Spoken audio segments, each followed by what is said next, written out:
Bon, Marvel, va falloir arrêter avec vos histoires de voyage dans le temps. Depuis Endgame, on a compris que vous ne maîtrisiez pas le sujet. Salut les cinéphiles de l'extrême et bienvenue pour cette nouvelle critique à l'arrache où je vais vous parler de Loki, la nouvelle série Marvel Studios, oui.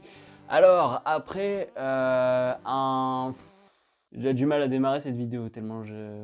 Bref, après un Vendavision qui partait plutôt pas mal et qui au fur et à mesure s'est avéré plutôt vide, hein, parce qu'il n'avait pas grand chose à raconter, et après un Falcon and Winter Soldier, pareil, tu te dis mais les gars vous aviez bien des choses à raconter vu les sujets que vous abordez et pourtant vous en faites rien. Bon, on se retrouve avec Loki qui fait à peu près le même truc, hein. C'est-à-dire que Loki, pour la petite histoire, c'est le Loki de 2012 qui chope le Tesseract suite au voyage dans le temps de l'équipe de Endgame. Et puis il se fait choper par la TVA, donc le service qui gère un peu le multivers et la ligne temporelle, voilà.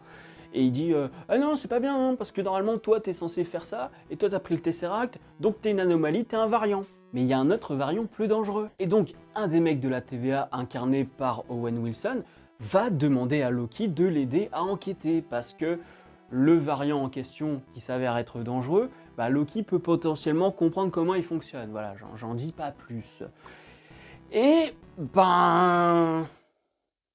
Doctor Who c'est mieux quand même, hein. Parce que oui, Marvel Studios avec Loki essaye clairement de faire du Doctor Who, hein. Ça, dès les bandes annonces, je l'avais dit, et en l'ayant vu, ça me confirme quoi.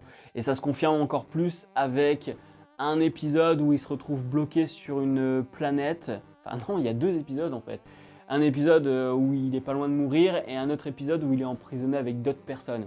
Donc le premier épisode où il est pas loin de mourir, ça fait penser pas mal à plein de fins d'épisodes de Doctor Who où il est presque sur la fin du monde et tu sais pas trop comment il va s'en sortir. Là c'est un petit peu pareil. Et la deuxième scène à laquelle je pense, c'est plutôt un épisode carrément, c'est quand il rencontre d'autres personnages dans une sorte de prison planétaire où en fait il essaye de sauver sa peau.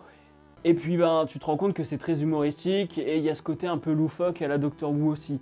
Et de toute façon, Loki est un peu loufoque aussi, parce qu'il est malicieux et tout, donc du coup, il y a ce côté je suis un enquêteur, mais je suis plutôt cool, et puis je m'en fais pas trop pour moi, machin, mais parfois j'ai un petit peu peur quand même. Enfin voilà quoi. Viens me dire que c'est pas du Doctor Who low cost. Sauf que Doctor Who, ça tient plutôt la route sur cette histoire de voyage dans le temps, de voyage spatial.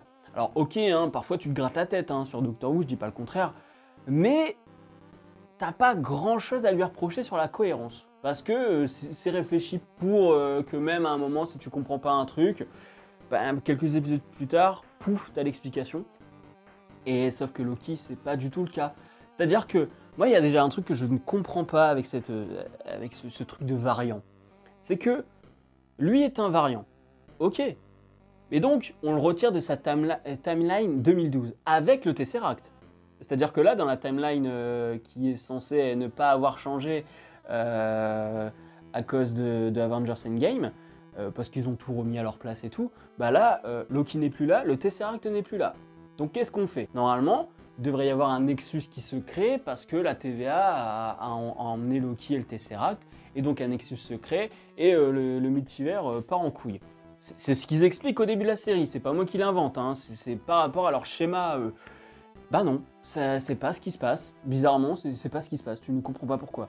Et puis à un moment, il va dans le futur. Et donc pourquoi ce futur-là? C'est le futur de la timeline d'origine, tu vois. Ça n'a pas de sens parce que Loki n'est plus là, le Tesseract n'est plus là. Donc là déjà, ça se casse la gueule.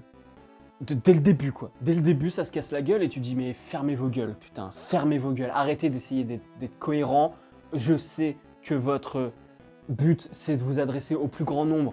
Donc, vous faites des trucs débiles, comme ça, les débiles, ils sont contents, tout le monde est content, sauf ceux qui attendaient quelque chose d'un peu plus sérieux. Mais ok, allez, on va éteindre son cerveau, hein, 2 minutes, on va dire bah tant pis, hein, voilà, ta gueule c'est magique, hein, de toute façon avec le MCU maintenant ça fait longtemps que c'est devenu ta gueule c'est magique, donc à la rigueur pourquoi pas.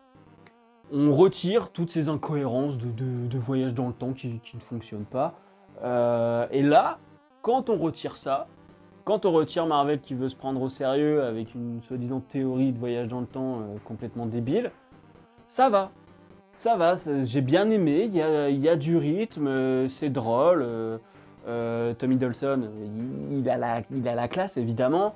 Owen Wilson, il est trop cool. Donc ça va, ça le fait. Par contre, au niveau réel, bah, comme d'habitude, c'est plat, c'est pas extraordinaire. Au niveau de la photographie, plus ça avance, plus on voit rien. Ils avaient éteint les projos, je sais pas ce qui s'est passé. J'aime bien les décors de la TVA, qui fait un peu rétro-futuriste. Mais pas rétro-futuriste style années 80, rétro-futuriste style Cosmos 1999 ou un truc comme ça, tu vois, genre des séries SF qui ont été faites dans les années 50-60. Et donc on se retrouve avec un mobilier qui fait très 60-70, avec un petit côté futuriste parfois. Donc ça c'est cool.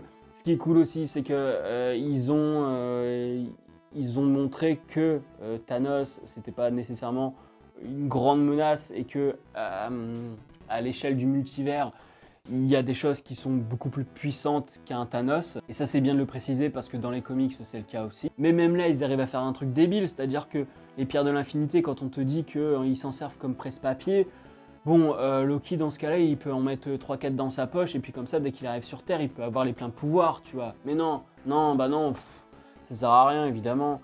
Donc il y a plein de trucs qui sont toujours complètement cons, qui sont écrits avec le cul, parce que les mecs qui ont écrit ça, c'est un algorithme hein, qui a dû écrire ça. Ça me rappelle que j'ai pas parlé des algorithmes de scénario dans Space Jam 2. Donc pour une série, c'est plutôt plaisant, mais c'est pas extraordinaire, encore une fois. Hein, j'ai vu des gens sur Captain Watch mettre j'adore. Mais t'adores quoi là-dedans, faut me le dire, parce que là, on est encore sur un truc qui est bâclé, en fait. Qui est bâclé totalement. Il y a des choses qui sont vraiment cool, je dis pas le contraire. Hein. Vraiment, l'humour fonctionne plutôt bien. Et il est pas forcé, je trouve. Ça change un peu de ce que je vois habituellement chez Marvel, c'est qu'au niveau de l'humour, il est plutôt bien dosé, et c'est pas nécessairement genre on te fait une vanne et il faut que tout de suite le spectateur il sache que c'est à ce moment-là qu'il faut qu'il rigole, tu vois. Mais c'est une série inégale. Épisode 1 et 2, nickel, on apprend des choses, certes, il y a toujours cette couille du Tesseract et tout, mais bon, on n'en parle plus, voilà, ça n'existe pas, les mecs ne l'ont pas écrit, hein, voilà, ça n'existe pas. Et donc du coup, ça va, ça passe, il y a de l'humour, c'est bien rythmé, on apprend des choses. Les personnages, les relations entre les personnages fonctionnent plutôt bien. Donc c'est un bel univers qu'on découvre. Et puis arrive l'épisode 3 où tu te dis, tiens, c'est un petit peu mou. Épisode 4, tu te dis, tiens, c'est toujours un petit peu mou, mais il y a quand même des trucs sympathiques. Mais c'est moche, c'est moche visuellement. Waouh, il fait tout noir. Gilbert Montagnier allume les lumières. L'épisode 5, il est super fun. Et le dernier épisode. Alors, je ne sais pas comment on peut faire un dernier épisode aussi nul. Mais vraiment à chier. Déjà, c'est moche. Ah, c'est moche. Encore une fois, il n'y a pas de lumière. On est dans le noir total. On comprend pas ce qui se passe. Et les décors sont tristes, c'est des terrains vagues, putain, c'est comme Civil War avec le parking, enfin avec l'aéroport, tu vois. Tu te dis putain mais les gars quoi, il y a un peu d'inventivité, faites quelque chose là. Là on est dans le multivers, là on est dans quelque chose qui est galactique et tout, enfin faites quelque chose, putain, pas juste des terrains vagues avec de la poussière quoi, putain il y en a marre. Et donc, bon, à la rigueur, pourquoi pas. Sauf qu'après, il découvre un gars, et le gars, il parle.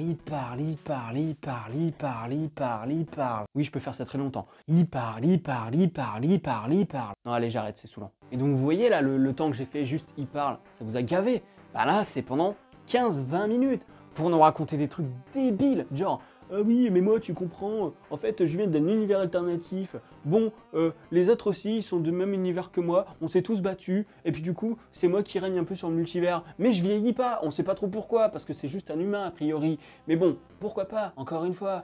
Et donc, du coup, tu dis, mais qu'est-ce que tu parles là? De quoi tu nous parles? On comprend rien. En termes de charge mentale, c'est violent. Parce qu'autant le MCU a pour habitude de nous prendre pour des gros débiles, autant là, il veut faire soi-disant sérieux et intelligent, sauf qu'en fait, c'est pas du tout intelligent parce que même le gars qui nous parle là, on sent qu'il sait pas ce qu'il raconte. Et t'as toujours Loki qui est en train de dire « Tu bluffes, Martoni ». Du coup, on sait pas ce qui est vrai, du coup, on sait pas ce qui est faux, et puis bah au bout d'un moment, on sent pas les reins et on écoute même plus ce qui se passe. On n'a qu'une envie, c'est que ça s'arrête, surtout qu'en termes de mise en scène, c'est du chant contre chant, avec de temps en temps un petit panneau ou un petit travelling. Voilà, allez, putain, c'est d'une chiantise. Et conclusion, saison 2, voilà, donc il faut attendre. Et donc, pour l'instant, j'ai toujours pas d'explication sur cette histoire de Nexus qui aurait dû se créer en 2012 parce que bah il y a plus de Tesseract et il y a plus de Loki. Voilà. on comprend pas. Et on comprend toujours pas vraiment ce qu'est un variant, hein. C'est pas clair parce qu'il n'y a pas d'explication. On te pose des règles, mais on les applique pas, t'as l'impression qu'on les applique pas, donc c'est ultra frustrant. Donc, si j'ai une note à lui donner, je suis en train de réfléchir sur Captain Watch, j'ai mis j'aime beaucoup. Non, mais en fait, non, c'est j'aime un peu.